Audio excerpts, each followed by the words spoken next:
हे everybody, मैं हूं Anjali and welcome back to this channel लो बाय अंजलि। आज की इस वीडियो में हम बात करने वाले हैं रूल ऑफ लॉ की। रूल ऑफ लॉ का क्या मतलब है, प्रोफेसर एवी डाइसी ने कौन से 3 प्रिंसिपल दिए हैं और रूल ऑफ लॉ के मेरिट्स और रूल ऑफ लॉ के क्रिटिसिज्म के बारे में हम बात करेंगे। सो स्टार्ट करते हैं रूल ऑफ लॉ के इंट्रोडक्शन के साथ। जो कंसेप्ट है रूल ऑफ लॉ का, वो सर एडवर्ड कोक के द्वारा ओरिजिनेट किया गया था। ये एक बेसिक प्रिंसिपल है इंग्लिश कॉन्स्टिट्यूशन का और ये डॉक्ट्राइन एक्सेप्ट किया गया यूएस और इंडियन कॉन्स्टिट्यूशन में। रूल ऑफ लॉ जो डॉक्ट्राइन है वो इंटायर बेस है एडमिनिस्ट्रेटिव लॉ का। जैसे कि मैंने आपको पहले बताया कि सर एडवर्ड कोक जो हैं ओरिजिनेटर हैं इस concept of rule of law के। इन्होंने ये बात कही कि king should not be above the law. जो किंग है वो लॉ से ऊपर नहीं होना चाहिए। किंग को जो है गॉड के अंडर होना चाहिए, लॉ के अंडर होना चाहिए। और साथ ही साथ ये इस्टेब्लिश करते हैं सुप्रीमेसी ऑफ द लॉ को अगेंस्ट द एग्जीक्यूटिव। डाइसी ने भी इस थ्योरी को डेवलप किया अपनी क्लासिक वर्क के अंदर the law and the constitution publish in the year 1885 में। यहाँ तक तो हमने देखा रूल ऑफ लॉ का इंट्रोडक्शन। अब हम ये देखते हैं कि प्रोफेसर एवी डाइसी के अकॉर्डिंग रूल ऑफ लॉ का क्या मतलब है। According to Dicey, the rule of law is one of the fundamental principle of English legal system. There are 3 doctrine of rule of law. Professor A V Dicey कहते हैं कि rule of law जो है वो इंग्लिश लीगल सिस्टम का fundamental principle है और उन्होंने 3 डॉक्ट्राइन दिए हैं रूल ऑफ लॉ के, supremacy of law, equality before law और जज मेड कॉन्स्टिट्यूशन। फर्स्ट है supremacy of law. Dicey stated that the rule of law means that absolute supremacy और predominance of regular law as oppose to the influence of arbitrary power और wide discretionary power. Dicey कहते हैं कि जो law है वो absolutely supreme है, पूरी तरीके से सुप्रीम माना गया उसको, ठीक है। और ये किसके अपोज हैं, आर्बिट्रेरी पावर के और वाइड डिस्क्रिशनरी पावर के। ये एक्सक्लूड करते हैं आर्बिट्रेरीनेस की एग्जिस्टेंस को और वाइड डिस्क्रिशनरी पावर को on the part of the government.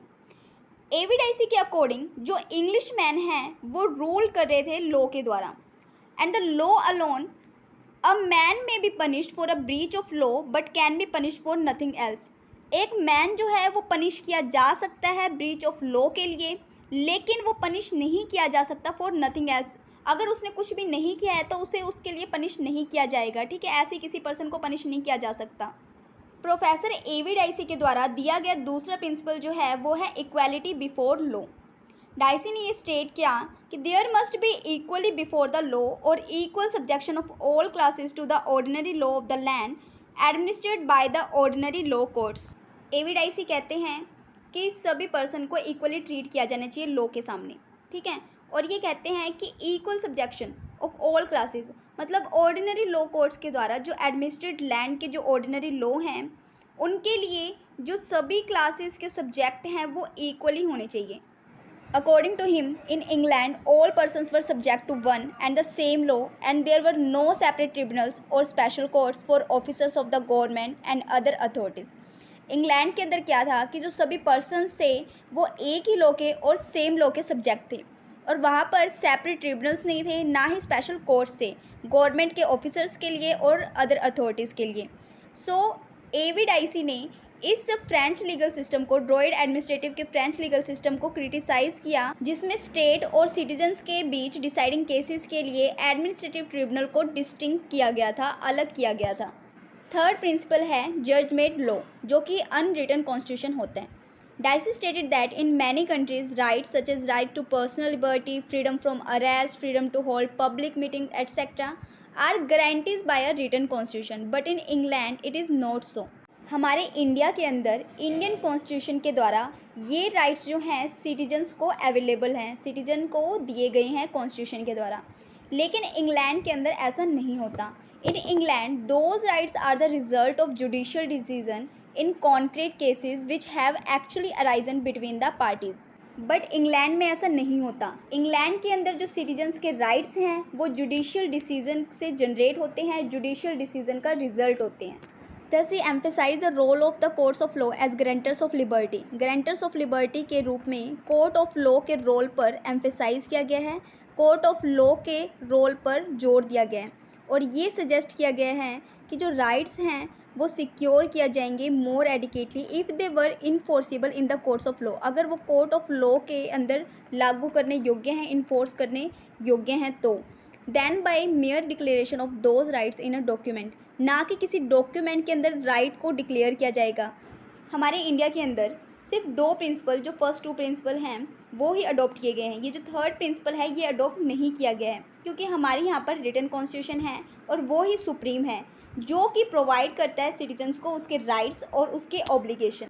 यहाँ तक हमने देखा रूल ऑफ लॉ के 3 प्रिंसिपल्स के बारे में। अब हम देखते हैं रूल ऑफ लॉ के मेरिट्स क्या हैं। The doctrine of rule of law prove to be an effective and powerful weapon in the keeping administrative authorities within their limits. जो doctrine of rule of law है ये एक effective और powerful weapon है जो कि administrative authorities को उसकी लिमिट्स के अंदर रखते हैं। ये जो फर्स्ट प्रिंसिपल है सुप्रीमेसी ऑफ लॉ, ये कहते हैं कि that every government must be subject to the law, कि हर गवर्नमेंट जो है वो लॉ का सब्जेक्ट होना चाहिए, and not law subject to the government, ना कि लॉ जो है वो गवर्नमेंट का सब्जेक्ट होना चाहिए। मतलब ये पूरी तरीके से अपोज्ड है आर्बिट्रेरीनेस से और गवर्नमेंट अथॉरिटीज़ के वाइड डिस्क्रिशनरी पावर से। सेकंड प्रिंसिपल है equality before law is equally important in a system wedded to a democratic polity. It is based on the well-known maxim, however high you may be, law is above you and all are equal before the law. ये maxim क्या कह रही है कि चाहे आप जितने भी मतलब हाई लेवल पे हो, कितने भी बड़े हो, लेकिन लॉ जो है वो अबव है, आपसे ऊपर है। All are equal before the law, law के सामने सभी पर्सन इक्वल है और सभी पर्सन इक्वल ट्रीट किए जाने चाहिए। And the third principle puts emphasize on the role of judiciary in enforcing the individual rights and personal freedoms irrespective of their inclusion in a written constitution. और जो third principal है वो individual के rights के लिए और personal freedom को enforce करने के लिए जुडिशरी के रोल पर जोर डालता है। सो ये तो थी मेरिट्स। अब हम देखते हैं criticism of the rule of law. The first rule was criticise on the ground that Dicey equated supremacy of rule of law with absence of not only arbitrary powers but even of discretionary power. First rule criticise किया गया था इस ground पर कि dicey ने supremacy of law के अंदर arbitrary power को और डिस्क्रिशनरी पावर को दोनों को इक्वल रखा। एविडाइसी के according wherever there is discretion, जहाँ पर डिस्क्रिशनरी पावर है वहाँ पर आर्बिट्रेरीनेस है उसके अकॉर्डिंग। लेकिन वो फेल था उनके बीच में डिफरेंस करने के लिए। किनके बीच में डिफरेंस करने के लिए? आर्बिट्रेरी पावर को और डिस्क्रिशनरी पावर के बीच में डिफरेंस करने के लिए वो फेल हो गया। तो arbitrary power inconsistent with the concept of rule of law, discretionary power is not. जो आर्बिट्रेरी पावर है वो इनकंसिस्ट है with the concept of rule of law, discretionary power जो है वो नहीं है। और दूसरी चीज़, एविडाइसी ने इग्नोर किया प्रिविलेजेस को और इम्यूनिटीज़ को जो कि क्राउन के द्वारा इंजॉय किए गए under the cover of constitutional magazine that the king can not do any wrong, कि किंग जो है कुछ गलत नहीं कर सकता है। और बहुत सारे स्टैट्यूट्स इग्नोर किए गए जो कि एग्जीक्यूटिव पर डिस्क्रिशनरी पावर कन्फर करते हैं, जो कि डिस्क्रिशनरी पावर ट्रांसफ़र करते हैं। अब हम देखते हैं rule of law under Indian constitution. The maxim the king can do no wrong has no application in India and all public authorities are made subject to jurisdiction of ordinary law courts. ये maxim applicable नहीं है India के अंदर और जो सभी public authorities हैं वो ऑर्डिनरी लॉ कोर्ट्स के जुडिक्शन का सब्जेक्ट हैं। In Indian constitution is the law of land, law of land है इंडियन कॉन्स्टिट्यूशन में। और इंडियन जुडिशरी जो है वो लेजिस्लेचर और एग्जीक्यूटिव पर हावी है। हमारे इंडियन कॉन्स्टिट्यूशन के अंदर रूल ऑफ लॉ जो है वो बहुत सारे प्रोविजंस के अंदर इनकॉर्पोरेटेड है। For example, the object of achieving equality, liberty and justice are reflected in preamble of Indian constitution. Article 14 जो है इंडियन कॉन्स्टिट्यूशन का वो इक्वालिटी बिफोर लॉ और इक्वल प्रोटेक्शन ऑफ लॉ की गारंटी देते हैं। Article 14 state that no one shall be denied the equality before law and equal protection law by state. ये कहता है कि कोई भी पर्सन, किसी भी पर्सन को डिनाई नहीं किया जाता इक्वल बिफोर लॉ के लिए और इक्वल प्रोटेक्शन ऑफ लॉ के लिए स्टेट के द्वारा। In simple words, article 14 is that the law is supreme. Article 14 simply ये कहता है कि लॉ जो है वो सुप्रीम है and there is no scope of arbitrariness, और वहाँ पर आर्बिट्रेरीनेस का कोई भी स्कोप नहीं है। लॉ जो है ट्रीट करता है सबको equally without any biases. Maneka Gandhi versus Union of India के केस में सुप्रीम कोर्ट ने ये क्लियरली ऑब्जर्व किया कि आर्टिकल 14 जो है आर्बिट्रेरीनेस पर प्रहार करता है और फेयरनेस और इक्वालिटी को इंश्योर करता है। रूल ऑफ लॉ जो है एक्सक्लूड करता है आर्बिट्रेरीनेस को। वेयर देयर इज़ आर्बिट्रेरीनेस, जहाँ पर मनमानी है, there is denial of rule of law, वहाँ पर रूल ऑफ लॉ का डिनाइल है। Article 15, 16 and 23 also incorporated the equality. ये जो आर्टिकल है 15, 16 और 23 ये भी इक्वालिटी को इनकॉर्पोरेट करता है। Article 13 also upheld the doctrine of rule of law in India. Article 13 जो है वो भी doctrine of rule of law को बरकरार रखता है। The laws defined under article 13, जो लॉ डिफाइन किए गए हैं आर्टिकल 13 के अंदर, जो rules, regulations, bylaws and ordinances दिए हुए हैं वो भी स्ट्रक डाउन किए जा सकते हैं अगर वो इंडियन कॉन्स्टिट्यूशन के कॉन्ट्रावेंशन में हैं, अगर कॉन्ट्रैरी हैं तो उससे। Article 19 which provides various freedom to the individuals. ये जो आर्टिकल 19 है वो इंडिविजुअल्स को बहुत सारी फ्रीडम्स प्रोवाइड करता है। ये फिर से कुछ ऐसा है जो कि रूल ऑफ लॉ के प्रिंसिपल पर रन करता है।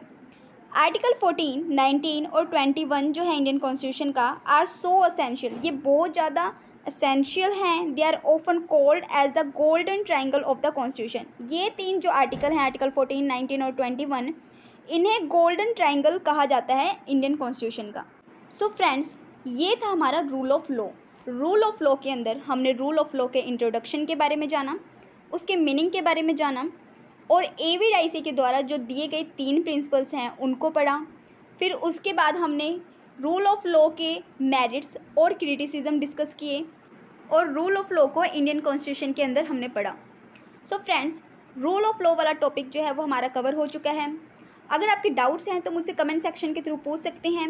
वीडियो अच्छी लगे तो वीडियो को लाइक करना ना भूलें, और अगर आप मेरे इस चैनल पर नए हैं तो ऐसे वीडियोस देखने के लिए चैनल को ज़रूर सब्सक्राइब करें। Thank you for watching this video. मिलते हैं हम अपने नेक्स्ट लेक्चर के साथ।